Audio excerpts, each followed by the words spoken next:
Jim and I, we go to a lot of rock shows, so we hear that all the time.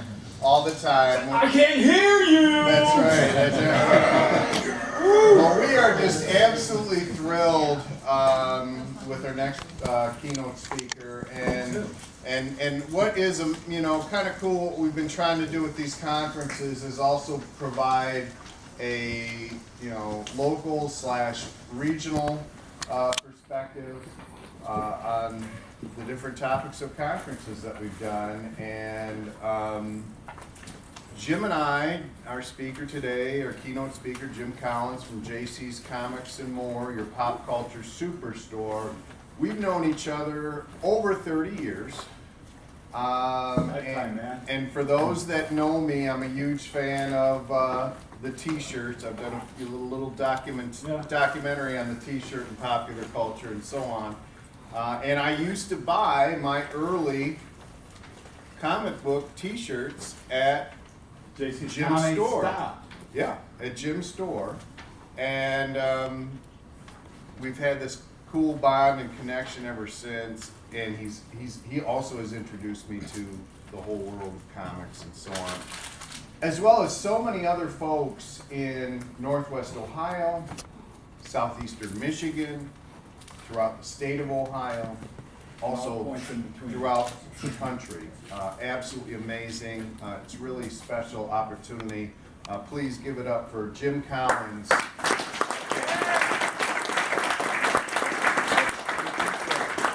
JC's Comics. We'll keep the show on the road. So, how's everybody enjoying this great, amazing, spectacular, sensational Spider-Man conference so far? Who's here yesterday? That man right there talked about horror, right? Yes. Oh, that was so awesome. It was. That was very fascinating. First off, I want to give some thanks out to myself, to some of my customers that have shown up, like Danny and Logan and Kevin and Scott and Alicia for showing up, and just so many others. I also would like to thank the University of Bowling Green, the Pop Culture Department, all their volunteers. Let's give a round of applause to all the people. Donahue, who this would not be possible for. You honor me by having me here. Give him a round of applause.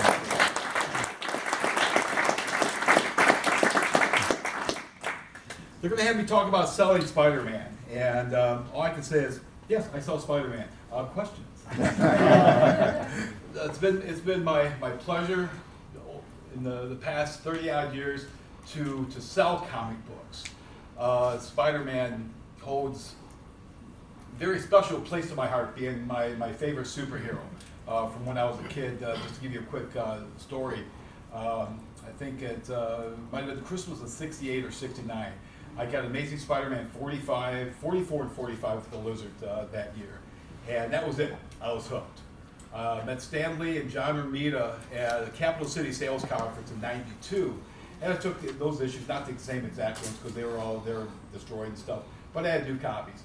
And as I was talking to them and recounting that story, I told them, it's your fault I do this. It's like, that's okay, but it's all your fault I do this. But throughout the years, it's been lots of challenges that you have, certainly the comics themselves that you can sell. And there's new stuff like this Spider-Man right here, Spider-Boy. And the comics tend to just sell themselves. Depends on what the issue is, depends if it's a number one. Certain number ones you have to gauge what you're going to sell, what you're going to order. Now certain artists I'll look at as being, okay, this artist I know is going to sell this book. This artist here is going to turn people off, so not as many people are going to probably buy this book as well. So you need to take that into consideration. Great challenges, because not everything sells the equal amount of numbers across the board, especially with the case of the spinoffs. A lot of people would think that, okay, since Amazing Spider-Man sells X amount of copies, well, Spectacular is going to sell X amount of copies also. Well, no, Spectacular might sell Y or U amount of copies. And then a book like Spider-Woman is going to sell maybe a little bit less, because the spinoffs never do as well as the original series does. Batman and Detective does well, but Batman and Robin doesn't do quite as well. Legend of the Dark Knight doesn't do quite as well. The same thing with Spider-Man, that you have this great franchise and this great history, but nothing is going to sell as well as the original. It's like Pepsi or Coke. Coke is always going to be number one. Pepsi is always going to be number two. That's just how it is. McDonald's is always number one. Burger King is always going to be number two. That's just how it's always going to be. But throughout the years, as the comics became more successful, of course, these companies like making money, as all businesses do. So started doing stuff like doing statues and doing stuff like, okay, you got a Spider-Girl statue, which some people probably never thought they would ever see a Spider-Girl statue or a Prowler statue or stuff like that. So you had statues come out. You've got lunchboxes now have just started coming out. The amount of merchandise that comes out to fill that need, as the collectors like Bruce yesterday, collectors like that want to add to their collections. And so it fills that need as they come out with new stuff, because they know that there's going to be fans of people that are fans of Spider-Man or fans of like Miles Morales, that I wish Marvel would have started doing Miles figures a lot earlier than what they did. I would have kids come in looking for Miles figures, and it really was sad to tell the child and their parents, it's like, no, I'm afraid there are no Miles figures being made right now. Or the same with Spider-Gwen or some of these other characters, that there's audiences for all this stuff. It might not sell as well as, say, the Peter Parker Spider-Man, but there's still people that want to have their favorite hero, on the shelf, because that's their heroes. That there's people that are certainly Spider-Man, that's their hero, but there's others that Miles is their favorite, or Spider-Punk, or whoever the case might be. Marvel's been doing these epic collections, which makes it really nice for somebody to be able to catch up on some of these earlier issues. Not everybody has $15,000 to lay down on an Amazing Spider-Man #1. And yes, afterwards you can come up and look at the stuff, but no, you can't touch this one here. But it is for sale. Now, if $15,000 is too much, we've got a $2,500 first payment to the publisher. And this is something here, when that came out, I remember buying that as a kid, and he was such a cool character because he was just so different at the time. So when the Punisher got his own series, and again, a spin-off of Spider-Man, the Spider-Man, much like Batman, these characters have just this rich history and such intriguing supporting characters that they spin off unto their own, and people want to buy them, and that certainly says something about the creators who created them and what they made of these characters. But there's different things that have come out in the past. You've got the calendars, and again, trying to sell this stuff, it takes. You've got to know your audience. You've got to know your customer base, know what people are wanting, and also sometimes you get the feel that you get a good feeling that I know this is going to sell. I know this is going to sell. We got some of the Spider-Mobile die-cast figures coming in this, or cars coming in this week, and I know it's one of those things that there's somebody that's going to come up and has to have that because at their childhood they read those issues and probably thought, man, it'd be really cool to have a spider buggy, car I can take out and run over the other Hot Wheels with. So you'll have your opportunity for that. But it's like I said, when the McFarlane Spider-Man #1 came out, Todd McFarlane was doing Amazing Spider-Man. Marvel decided to give his own series. That was something there that Marvel decided to start doing these multiple covers. And as a retailer, it was, I knew that Todd was popular, but how popular was he as far as trying to gauge sales? And it was something that I think any retailer in the country, whatever we ordered, probably was not enough copies. Between whether it was the green cover or the black cover or the silver cover, that there was just a demand for this, because everybody at that point, this was in the 90s. In the 90s, we would get to a point where we were in this, gotta have them all. This is long before Pokemon. It's like, I gotta have them all. There's 6 different covers. I have to have all 6. Well, that one's bagged up. I'm not gonna open that one up. I have my unbagged one to open up. So, as a retailer, buying these copies was a great risk, but sometimes with great risk you get great reward. Much like with the X-Men. As far as other stuff goes, with the action figures, when they first started doing those, it was something that there was no action figures really being made before the first Batman, the Michael Keaton Batman film. That film there kind of spawned the whole superhero action figure craze. You had the Secret Wars figures that came out in the 80s, but they started doing the DC figures, and Marvel jumped on and started doing some of the action figures. And the action figures at first, you look at them now, and it's like, they're not very good. But at that time when they were coming out, you were just happy to get action figures. The same with the first Spider-Man statue. It came out in 1990. When they announced that they're doing it, myself and some other retailers was at the Capital City Sales Conference, and we were all excited. And they had the prototype there, and you're looking at it, and it's kind of dumpy looking. And it's like, that's not very good, but it's Spider-Man. I guess we have to be happy with what we're getting, and not realizing that, you know, they could the Randy Bowens and the Claiborne Moores were coming along to showing you how to actually sculpt it, because I think they just thought, as long as it looks like Spider-Man, it's going to sell. But those guys came back and redefined stuff, you know, sort of the Michelangelos of our time. And as each new sculpture came out, as they got better and better, you just were amazed by the detail. And that detail helped sell these statues. That when they'd come out, I'd have people with the Randy Bowen Marvel statues, several guys that I knew that, you know, these 4 guys right here, automatically put them down for these statues because they would want them. Hey Tim, how's it going? But the Bowen statues, just the stuff like that, just helps to sell the whole merchandise, and it's been a pleasure. It's been a pleasure all these years to be able to sell this stuff and see people come in and see faces light up. There was a family in just a couple of days ago, and the son got a Predator figure. It's not Spider-Man, but he got a Predator figure, and he was like so happy, and it just brought joy to my face to see his joy and his father buying this for his son and knowing that his son is going to take that figure and they're going on all kinds of great adventures. It's going to be, you know, who knows what kind of crazy stuff that they're going to get into. So part of that is a great reward for my job. And it's, again, doing this all these years, it's been a privilege, it's been an honor. I never, you know, growing up, never would have thought that this was what I'd be doing for a living. And it's amazing to think that, you know, I've been doing it for this long as, you know, for a living. You know, I'm trying to gather my thoughts here because there's just so much stuff to talk about. Again, you got the T-shirts, the comics themselves. You've got stuff, issues like Amazing Spider-Man 300. When this was coming out, that they were pushing us, that this is going to be something big. This is going to be really big. And you got it. Okay, you got Spidey on the front. He's got his black costume on again. And you open up the first page. And Mary Jane, she's all frightened. And this is where we first got to see Venom. And Spidey seeing Venom for the first time was just, let's find it here.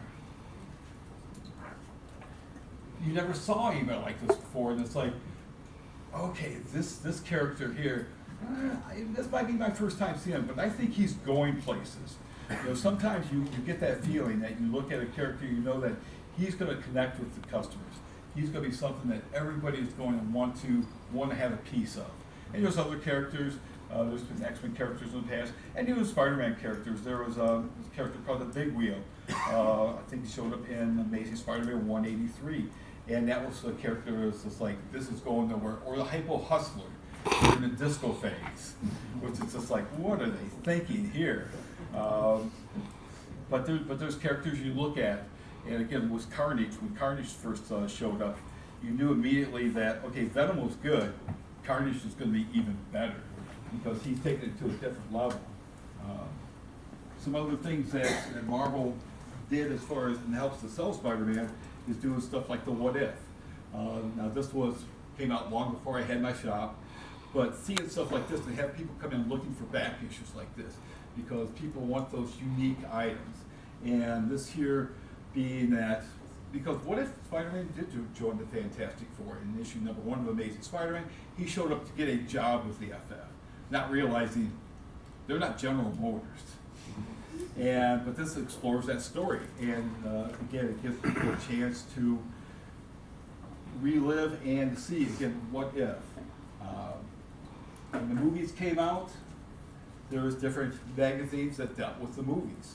Now, not so much anymore, but at one point, you had these come out, and again, it's like if you had a Spider-Man, you needed your Spider-Man fix.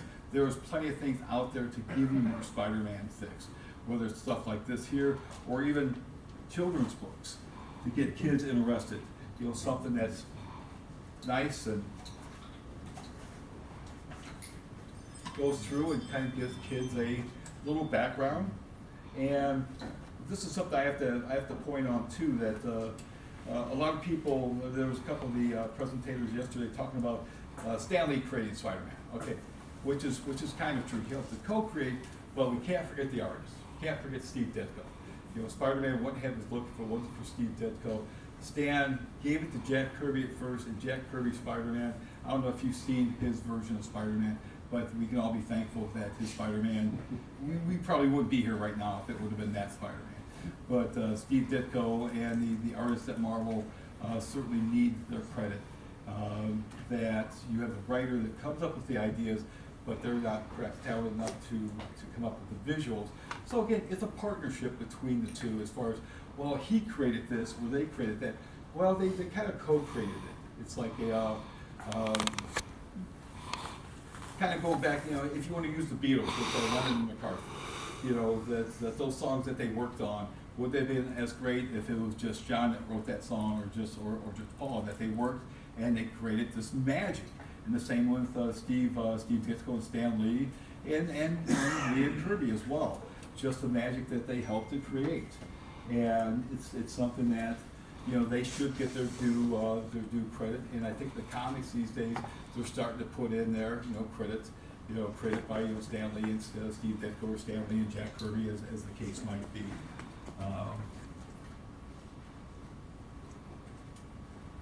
You look at my hastily written down notes.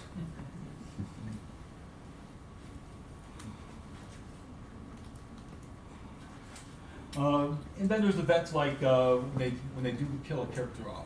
We all remember when they killed off Superman, and it was something that the world had never seen before, and it happened to work just because that day there was nothing going on in the rest of the world as far as news. So the news, all the news channels descended on the comic shop, so it made that a great success. Marvel, a few years later, decided to kill off Aunt May. And at one point, that probably would have been a big thing, but it had been teased so often that it just kind of just fell flat. You can only go back to the well so many times trying to play that card, and sometimes it works, sometimes it doesn't work. But there's things that Marvel has done as far as storylines, like Kraven's Last Hunt. When that book came out, Amazing Spider-Man sales were kind of low. This is just before Todd McFarlane took over. And they had this writer, J.M. DeMatteis, and Mike Zeck. Mike Zeck was a brilliant artist in his own right, and Death of Kraven, and first showed up in Web of Spider-Man.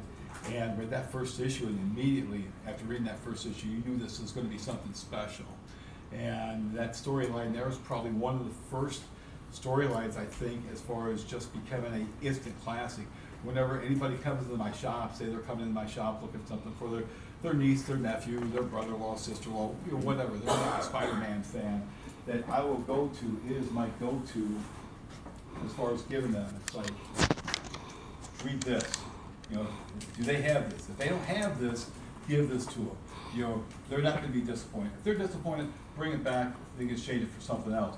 It's just such a powerful story, such a just psychological, as far as just what Peter Parker was put through with Kraven, and Kraven's obsession to become the Spider. And I think this, much like the Dark Knight Returns for Batman, this kind of set the stage for the new generation of people that were reading this, who are writing and drawing comics today, reading this and coming up with stuff like spine-tingling Spider-Man and some of the horror-related stuff, because this certainly laid the groundwork. The stuff that Stan was doing, or Len Wein, or Bill Mantlo, or Jerry Conway was great, but it certainly wasn't quite on this level. That these took it to a different level. Speaking of Jerry Conway, earlier I saw they had issue 123 up on the screen there. When I was a kid, I had issues 119 and 120 of Amazing Spider-Man. At the end of 120, it had the next issue, the Green Goblin, and the letters were all wavy, so it was all like, oh, the Green Goblin. And the next issue of Amazing Spider-Man I got was issue 123. And I was like 11 years at the time. I opened up the first page, Norman Osborn's dead. And I'm just like, what? And I'm flipping, Gwen's dead too. And I'm like, this kind of, you know, as this kid, I miss these 2 issues. It's like I missed 2 issues, and everything goes to hell. And about 2 weeks later, I was with my mom. We're in Oak Harbor at IGA, and there was this drugstore called Finke's that was down the street. So she would be in there shopping, and so I'd walk down to the drugstore all by myself. Didn't need anybody with me or anything. Those are more, you know, innocent times, I guess. And I'm looking through the spinner rack on Finke's. I'm spinning around. I remember this the day I died. And I look, and I'm flipping through, and I pull out this issue here. This is a facsimile edition. But issue 122, The Death of Goblin. And I pull this book out, and I'm like, oh, maybe there's another 120, maybe there's 121. And I'm just looking through there, and nothing. I couldn't see anything at all. There was no other issues. And I bought that issue. Paid, I think, 20 cents for it at the time. Probably read it once or twice by the time I walked down the IGA. Read that thing multiple times. This issue has such a profound moment in my life, as far as just a one of those milestones, or one of those points in your life that you'll never forget.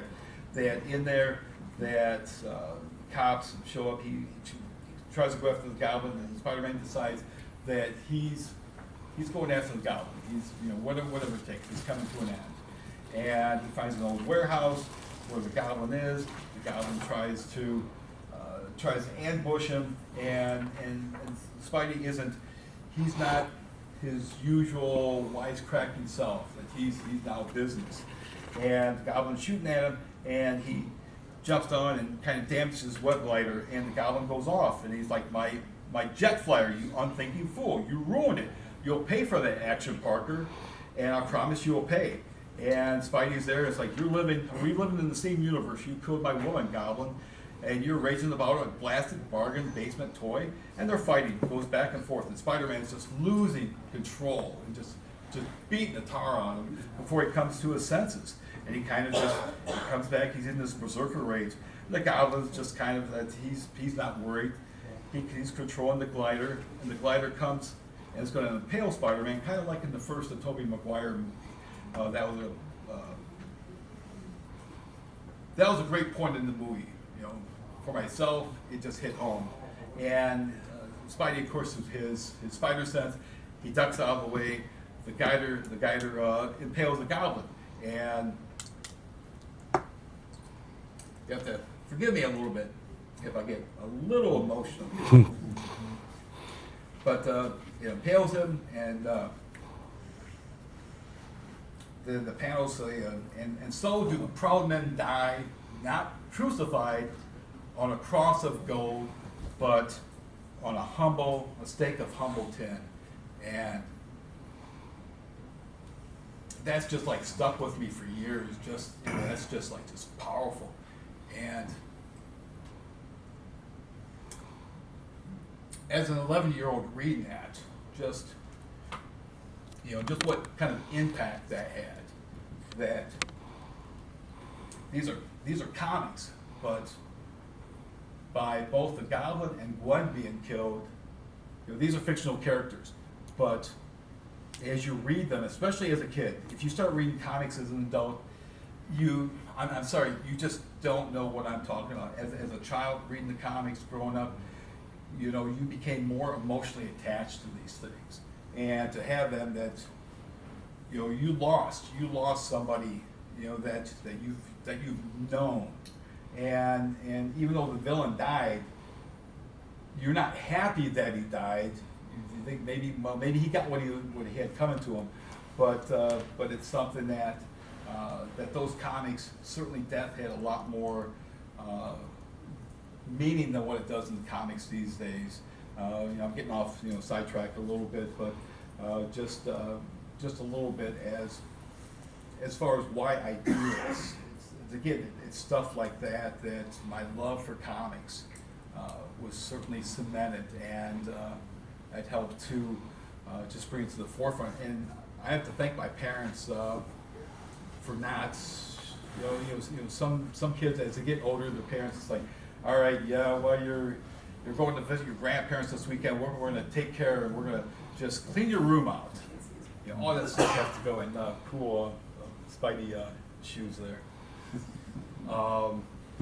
But thankfully, my parents were understanding with my comics. But who knows where where I'd be right now if it wasn't that fact. But again, the comics were something that, especially if you're a kid, say in junior high or high school, you're not really overly popular. You're not one of the sports kids, and you're not one of the smart kids. That was the thing that you could find some other friends that were kind of like you, and you guys would be talking about your comics, and you'd go to their school after school, and you'd be maybe trading comics. So you had somebody that you could bond with. So it was one of those things that the comics, and I know comics are popular now. They're a lot more popular than what they were, and people read comics. But it's something that back in the 70s, back in the 80s, it was something that you were part of this secret club, as it was. And some of you know what I'm talking about. You guys were there. You're part of that club too. So it's when you see some of these TV programs come on now, like Stranger Things and stuff, some people can relate to them a little bit more than other people, because it's like, yeah, that was me and my buddies. Yeah, we did that kind of stuff too. So it's one of those things that again, growing up, comics certainly was there, and certainly helped, and again helped mold me to doing what I wanted to do. I bought my shop from Nick Brzezinski, and it was something that going there, never really planned on owning a comic shop, but it came up for sale, and it's just like, yeah, this is what I want to do. And again, throughout the years, lots of great customers I've met, and lots of great connections. I had store signings, I had Ron's friends at my shop, I had Eric Larson at the shop. In fact, I've got a piece of Eric Larson artwork that be able to take a look at afterwards. I was able to buy, and this is really special because it's got the origin of Spider-Man on it. And I don't know if anyone has enough money in the world to buy this off me. Even if you did, I'd be like, no. I think I'll pass on that. The guy Bruce yesterday, I wish I would have had this yesterday to show him. He was showing us a picture of Mike Berkey, who has the largest Romita collection, and Mike's tried to buy some stuff off me. Mike doesn't know I had this. If Mike knows I had this, he would probably be contacting me. And it's like, no, Mike, no, I'm afraid that's not for sale. Now we do have another anecdote here, because I'm not sure how much more can I talk about selling Spider-Man. Because it's like, well, how do you sell hamburgers? Well, you got the bun, you fry the patty, put the ketchup, the mustard, the mayonnaise on it. We put lettuce, tomato, and there's the hamburger. It's like, it's not rocket science, people. I'm selling funny books. But this picture here, I'll kind of just bring this around so everybody can see this. This was taken at the Diamond Sales Conference in Atlanta, Georgia in '92. And I'd met Stan several times before, but at this show that I knew that he was going to be at the Chicago Comic Con that year. And